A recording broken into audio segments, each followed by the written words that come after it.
মুর্শিদাবাদে বেশ active police এবং বিএসএফ, যাতে কোনোভাবে আর এই হিংসা ছড়াতে না পারে তার জন্য রীতিমতো এলাকায় ঘুরে ঘুরে দারুণ কাজ করছে কেন্দ্রীয় বাহিনী ও পুলিশ। বলা যেতে পারে যে এলাকা প্রায় ঠান্ডা করে দিয়েছে তারা। অনেকে আবার দাবি করেছে এই মুর্শিদাবাদে যারা হিংসার পরিবেশ তৈরি করেছে তারা এখানকার নয়, মানে বাইরে থেকে এলাকায় ঝামেলা করতে এসেছে গুন্ডারা। আর এই অশান্তির মাঝেই এবার বাংলায় দুই বাংলাদেশি অনুপ্রবেশকারী সহ এক ভারতীয় দালালকে গ্রেফতার করলো পুলিশ।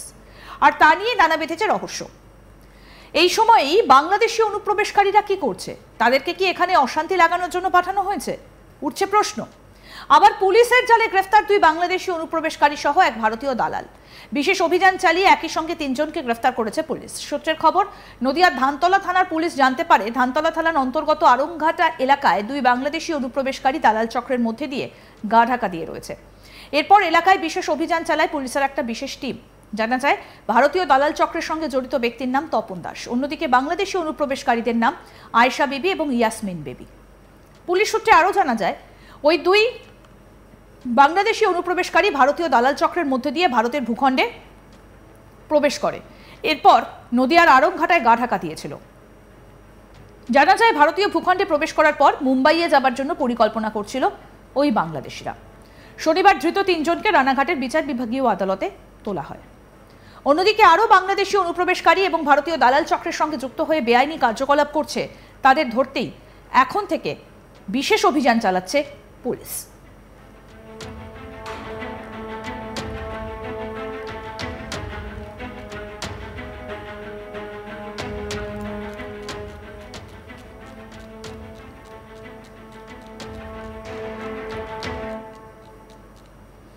ইতিমধ্যেই দুই বাংলাদেশি অনুপ্রবেশকারীকে গ্রেফতার করা হয়েছে। মুর্শিদাবাদে বেশ অ্যাক্টিভ পুলিশ এবং বিএসএফ, যাতে কোনোভাবেই আর এই হিংসা ছড়াতে না পারে তার জন্য রীতিমতো এলাকা ঘুরে ঘুরে দারুণ কাজ করছে কেন্দ্রীয় বাহিনী এবং পুলিশ। বলা যেতে পারে যে এলাকা প্রায় তারা ঠান্ডা করে দিয়েছে। অনেকের আবার দাবি যে মুর্শিদাবাদে যারা হিংসার পরিবেশ তৈরি করেছে তারা এখানকার নয়, মানে বাইরে থেকে এলাকায় ঝামেলা করতে এসেছে। আর এই অশান্তির মাঝেই দুই বাংলাদেশি অনুপ্রবেশকারী সহ এক ভারতীয় দালালকে গ্রেফতার করলো পুলিশ। আর তা নিয়েই দানা বেঁধেছে রহস্য। আমাদের প্রতিনিধি সুরজিৎ কি প্রতিবেদন তুলে ধরেছেন, শুনবো এবার। মূলত বিভিন্ন ইস্যু নিয়ে যখন রাস্তায় নিয়ে চক্রান্ত চলছে এবং রাস্তা অবরোধ চলছে, কোথাও বিক্ষোভ চলছে, তখন একটা ধর্মের বিভেদ চলে আসছে। এক ধর্ম আরেক ধর্মকে আক্রমণ করছে, এমনটাই কিন্তু অভিযোগ উঠে আসছে। আর সেই জায়গায় দাঁড়িয়ে অপরিচিত কিছু ব্যক্তির খোঁজ পাওয়া যাচ্ছে এবং অভিযোগ আসছে যারা এই আন্দোলন চালাচ্ছে, বিক্ষোভ চালাচ্ছে, ভাঙচুর চালাচ্ছে, তাদের মধ্যে বেশ কিছুজন অপরিচিত। প্রশ্ন উঠছে তাহলে এই অপরিচিত ব্যক্তিরা কি অন্যান্য দেশ থেকে বেআইনিভাবে এদেশে এসে চক্রান্ত চালাচ্ছে? ঠিক তার মধ্যেই কিন্তু আবারও 2 জন বাংলাদেশি গ্রেপ্তার হলো, যারা কিনা অনৈতিকভাবে ভারতে প্রবেশ করেছিল এবং এক দালালের সাহায্যে তারা ভারতে এসেছিল।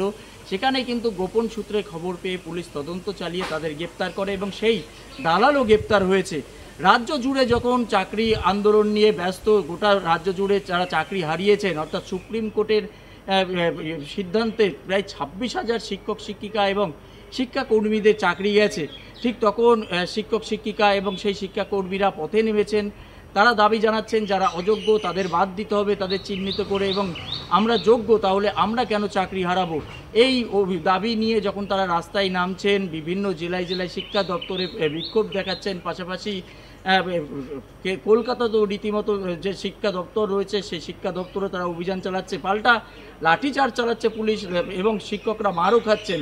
মূলত তার মধ্যে যখন ওয়াকফ সংশোধনী বিল নিয়ে কেন্দ্র সরকার সেই বিল পাশ করাচ্ছে, ঠিক তখনই কিন্তু রাজ্য সরকার বিরোধিতা করছেন।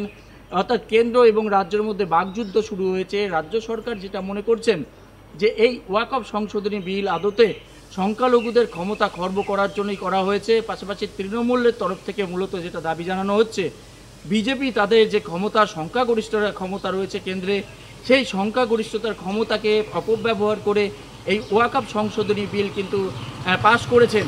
এই বিরোধিতা করে কিন্তু তৃণমূলের কিছু নেতৃত্ব, বিশেষ করে কৃষ্ণগড়ের সাংসদ মহুয়া মৈত্র, তিনি কিন্তু উচ্চ আদালতে আপিল করেন এবং সেই আপিলের পরিপ্রেক্ষিতে আদালত কিছু রায়ও দেন, যেটার উপর 3টে মূলত পয়েন্টের উপর স্থগিতাদেশ দেন।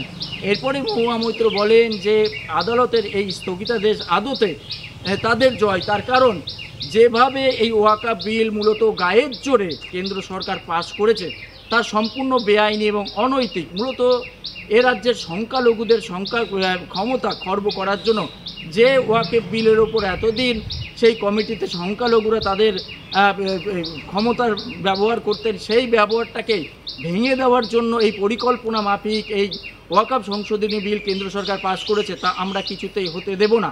এবং মূলত শুধুমাত্র মহুয়া মৈত্র নয়, তৃণমূলের সর্বোচ্চ নেতৃত্ব এবং তৃণমূল মূলত রাজনৈতিক দল এই ওয়াকফ সংশোধনী বিলের বিপক্ষে নেবে গোটা রাজ্য জুড়ে কিন্তু আন্দোলন করেছেন। যদিও বিজেপি পাল্টা দাবি করছেন মূলত এই ওয়াকফ বিল সংখ্যালঘুদেরই কিন্তু সাহায্য করবে, তার কারণ যেভাবে ওয়াকফ সম্পত্তি তারা জবরদখল করেছিল সেগুলো চিহ্নিত হবে এবং সেগুলো মূলত সরকারের কাজে লাগবে। সেই জায়গায় দাঁড়িয়ে তারা মনে করছেন যে চাকরি হারাদের এই ইস্যুকে সামনে থেকে সরিয়ে রাখতেই এই ধরনের আন্দোলন তারা করছেন। মূলত সংখ্যালঘুদের সামনে তারা আগিয়ে দিচ্ছেন এবং আন্দোলনের নামে যে ভাঙচুর চালাচ্ছে তা পুরোটাই কিন্তু পরিকল্পনা মাফিক। অর্থাৎ শিক্ষক শিক্ষিকাদের যে চাকরি গেছে সেই চাকরিকে কিন্তু ধামাচাপা দিতেই এই আন্দোলন সংগঠিত করছে তৃণমূল। ঠিক সেই জায়গায় দাঁড়িয়ে কিন্তু প্রশ্ন উঠছে যে যারা এই আন্দোলন করছে, যারা সরকারি সম্পত্তি ভাঙচুর করছে, তাদের মধ্যে অনেকেই অপরিচিত। বিশেষ করে মালদা এবং মুর্শিদাবাদে যেভাবে দেখা গেল অভিযোগ উঠছে, হিন্দুরা বাড়ি ছাড়া হচ্ছে, হিন্দুদের বাড়িঘর ভাঙচুর করা হচ্ছে, হিন্দুদের দোকান ভাঙচুর করা হচ্ছে এবং তাদের যে সর্বস্ব লুট করা হচ্ছে, সে জায়গায় দাঁড়িয়ে যে সমস্ত মানুষজন সেখান থেকে বিতাড়িত হয়েছে তারা মূলত প্রশ্ন তুলছেন যে এই যে যারা আন্দোলন করছে, যারা এই বিক্ষোভ চালিয়েছে, যারা হামলা চালিয়েছে, তাদের অনেকেই অপরিচিত মুখ, তাদের মুখ পরিচিত নয়। সেই জায়গায় প্রশ্ন আসছে তাহলে কি বাইরের রাষ্ট্র থেকে কেউ এই রাজ্যে আসছে? কারণ আমাশায় দেখা যায় যে বাংলাদেশ থেকে বিভিন্ন সময় তারা অনৈতিকভাবেই ভারতে প্রবেশ করে। মূলত বাংলার যে সীমান্তবর্তী এলাকাগুলো রয়েছে সেই সীমান্তবর্তী এলাকাগুলো দিয়ে তারা হামেশাই প্রবেশ করে এবং কিছু ভারতীয় দালাল আছে তাদের সাহায্যে কিন্তু ভারতে প্রবেশ করে। সেই জায়গায় দাঁড়িয়ে কিন্তু তদন্ত চালিয়ে গতকাল ধানতলা থানার পুলিশ আরংঘাটা থেকে একটি দালালের বাড়িতে তারা অভিযান চালায়।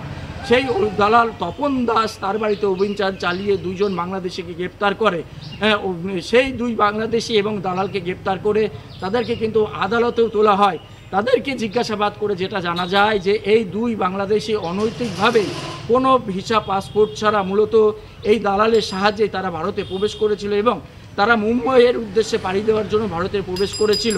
অর্থাৎ শুধুমাত্র কি মুম্বাইয়ের উদ্দেশ্যে পাড়ি দেওয়ার জন্য এই সমস্ত বাংলাদেশিরা এসেছিল নাকি এর পেছনে অন্য কোনো ষড়যন্ত্র আছে তা কিন্তু খতিয়ে দেখছে পুলিশ। পাশাপাশি জানিয়ে রাখি যে শুধুমাত্র এই 2 বাংলাদেশি নয়, এর আগে দেখা গেছে চিন্ময় প্রভু বাংলাদেশে গ্রেপ্তার হওয়ার পর থেকে কিন্তু গোটা বাংলাদেশ জুড়ে আন্দোলন হয়। সেই আন্দোলনের আজ এ রাজ্যেও এসে পড়ে।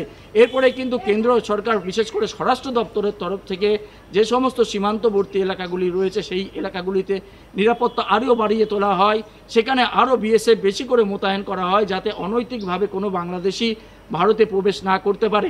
তারপরেও দেখা যায় কিন্তু একাধিক বাংলাদেশি যারা এ রাজ্যে প্রবেশ করেছিলেন, এদেশে প্রবেশ করেছিলেন এবং কিছুদিন থাকার পর যখন ভারত থেকে বাংলাদেশের উদ্দেশ্যে পাড়ি দেবেন অনৈতিকভাবে, তখনই কিন্তু পুলিশের জালে ধরা পড়েছিলেন অনেকে। ঠিক তেমনই এই 2 জন গতকাল আবারও ধরা পড়ে। এখন প্রশ্ন উঠছে তারা কি বাংলাদেশ থেকে যারা আসছেন তারা কি এ রাজ্যে মূলত এই আন্দোলন সংগঠিত করতে আসছেন নাকি এই চক্রান্তের মধ্যে তারা যুক্ত কিনা, সেটাই কিন্তু প্রশ্ন এখন। মূলত বিভিন্ন ইস্যু নিয়ে যখন রাস্তায় নিয়ে আরও আপডেট পেতে দেখতে থাকুন আজ তাক বাংলা। সাবস্ক্রাইব করুন, নোটিফিকেশন পেতে বেল বাটন অপশন প্রেস করুন, হোয়াটসঅ্যাপেও ফলো করুন আজ তাক বাংলা। ভিডিওটা লাইক করুন, শেয়ার করুন, কমেন্ট করুন।